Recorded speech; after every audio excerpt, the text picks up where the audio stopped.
आज এই ভিডিওতে আপনাদের জানিয়ে দেব কিভাবে যে কোনো স্মার্টফোনের ডেটা আপনি মোটোরোলা স্মার্টফোনে নিতে পারবেন। যদি আপনি কখনো নতুন একটা মোটোরোলা স্মার্টফোন কেনেন, সেটার মধ্যে আপনার পুরনো স্মার্টফোনের ডেটা কিভাবে নেবেন সেটা কিন্তু এই ভিডিওতে টোটাল ডিটেলসে আর ইজিভাবে আপনাদের জানিয়ে দেবো। তো যদি এই ভিডিওটি আপনি ফেসবুক থেকে দেখে থাকেন তাহলে কিন্তু অবশ্যই আমাদের ফেসবুক পেজটা ফলো করে দেবেন। যদি আপনি ইউটিউব প্ল্যাটফর্ম থেকে দেখে থাকেন তাহলে কিন্তু অবশ্যই সাবস্ক্রাইব বাটনটা প্রেস করে পাশে থাকা বেল আইকনটি প্রেস করে দেবেন, তাহলে এরকম টাইপের ভিডিও নোটিফিকেশান কিন্তু একবারের জন্য আপনার মিস হবে না।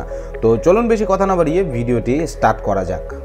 যদি অলরেডি মোটোরোলা পুরনো ফোন থাকে তাহলে চলে আসবেন সেটিংসে, এখানে গিয়ে সিস্টেমে যাওয়ার পরে রিসেট যে অপশনটা দেখাচ্ছে এখানে ট্যাপ করার পরে আপনাকে ফ্যাক্টরি রিসেট কিন্তু করতে হবে, তারপরে কিন্তু আপনি ডেটাগুলো ট্রান্সফার করতে পারবেন।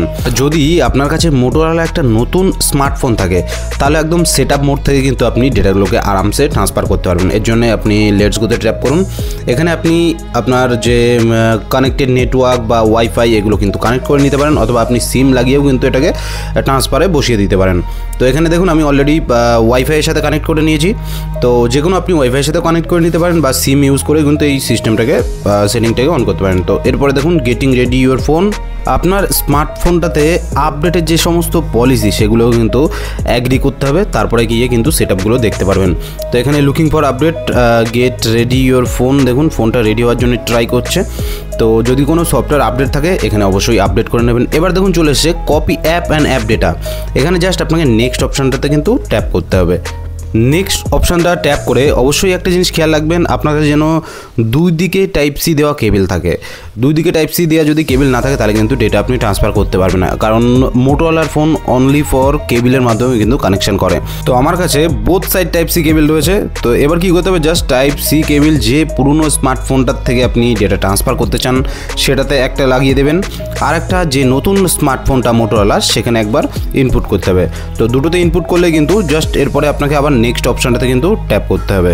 আপনার পুরনো স্মার্টফোনে যদি কোনো প্যাটার্ন বা পিন লক থাকে অবশ্যই কিন্তু প্যাটার্ন পিন লকটা ওপেন করে দেবেন, নাহলে কিন্তু কানেক্ট হতে পারবে না।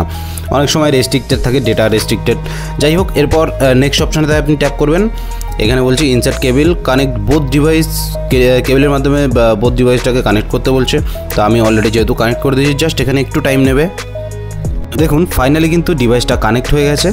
এরপর জাস্ট কী করতে হবে, এরপর এখানে নিচের দিকে কপি নামে একটা অপশান দেবে। এখানে যেহেতু আমার পুরোনো স্মার্টফোনটার ডিসপ্লেটা নষ্ট হয়ে গেছে তো আমি এখানে দেখাতে পারছি না, তো আপনাকে কিন্তু কপি অপশানটাতে ট্যাপ করতে হবে আপনার পুরোনো স্মার্টফোনে, তবেই কিন্তু কানেক্টেড হবে এর সাথে।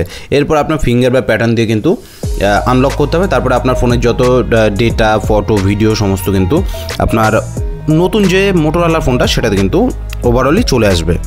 পর মোটোরোলা ডিভাইসটা ফাইন্ড করছে আপনার পুরনো ফোনে কোন কোন জিনিস রয়েছে, ফটোস ভিডিও কী কী রয়েছে সেগুলো কিন্তু টোটালটা ফাইন্ড করছে। এরপর কিন্তু আপনাকে দেখাবে যে আপনি চাইলে এখান থেকে কিন্তু বাছাই করতে পারেন যে আপনি কোনটা নিতে চান, কোন ফটোগুলো নিতে চান বা কোন কন্ট্যাক্টস নিতে চান, সমস্ত কিন্তু এখান থেকে আপনি বাছাই করতে পারবেন। থেকে যে ডেটাগুলো আপনি নিতে চান সেগুলোকে আপনি ঠিক করে রাখতে পারেন। এরপর জাস্ট কী করতে হবে, কপি অপশানে ট্যাপ করতে হবে। এরপর পুরনো ফোন থেকে কিন্তু আপনার নতুন স্মার্টফোনে ডেটা কপি হতে স্টার্ট হবে। এরপর আরও কিছু সেট আপ থাকবে আপনার নতুন ফোনে, সেই সেট আপগুলো কিন্তু সিম্পলভাবে কমপ্লিট করে নিতে হবে। যেমন আপনার জিমেল অ্যাকাউন্ট, এখানে কিন্তু অলরেডি আপনার পুরনো ফোনের জিমেল অ্যাকাউন্টটা ইনপুট হয়ে গেছে অটোমেটিকলি, যেহেতু আপনি ফিঙ্গারপ্রিন্ট বা প্যাটার্নটা দিয়েছিলেন সেহেতু আপনার কিন্তু জিমেল অ্যাকাউন্টটা কপি হয়ে গেছে এটার মধ্যে। এরপর আপনার সার্চ ইঞ্জিনটাকে সিলেক্ট করতে হবে। এরপর আপনি চাইলে কিন্তু এখান থেকে আপনার নতুন স্মার্টফোনের পিন জেনারেট করে নিতে পারেন। তো এরপর যে সমস্ত রিভিউ অ্যাডিশনাল অ্যাপ্লিকেশন এগুলো কিন্তু আপনি কপিও করে নিতে পারেন। এবার দেখুন আপনার নতুন ফোনটায় কিন্তু এখনও পর্যন্ত কপি হয়ে যাচ্ছে, এটা এবার আপনাকে জাস্ট রেখে দিতে হবে কিছুটা টাইম, যতক্ষণ না আপনার পুরোনো স্মার্টফোন থেকে নতুন স্মার্টফোনে ডেটাগুলো কমপ্লিট ট্রান্সফার হচ্ছে। নতুন মোটোরোলার ফোনটার নিচে দিয়ে কিন্তু আপনাকে দেখিয়ে দেবে কতটা টাইম লাগতে পারে, এটা ডিপেন্ড অন ইউজার ডেটা। আপনার পুরনো স্মার্টফোনটাতে কতটা ডেটা রয়েছে তার উপর ডিপেন্ড করবে টাইম কতটা লাগবে।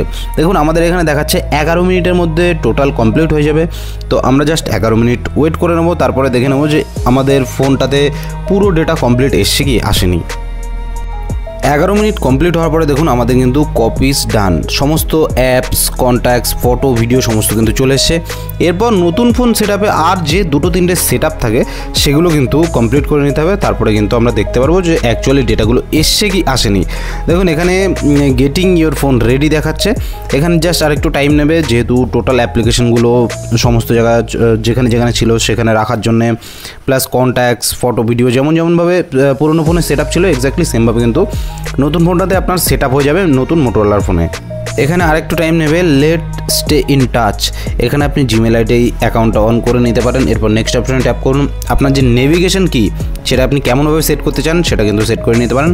এবার দেখুন আপনার পুরোনো স্মার্টফোনে যত অ্যাপ্লিকেশনগুলো ছিল সমস্ত কিন্তু এর মধ্যে চলে এসছে, ইভেন কন্ট্যাক্টস, ফটো, মেসেজ সমস্ত এসছে। তবে অ্যাপ্লিকেশনগুলোর ডেটা আসে না, জাস্ট অ্যাপ্লিকেশনগুলো আসে। তো যদি ভিডিওটি ভালো লাগে অবশ্যই একটা লাইক করে দেবেন, আর অবশ্যই বন্ধুদের সাথে শেয়ার করতে ভুলবেন না। এরকম টাইপের ভিডিও নোটিফিকেশান পেতে অবশ্যই কিন্তু আমাদের চ্যানেলে জুড়ে থাকবেন।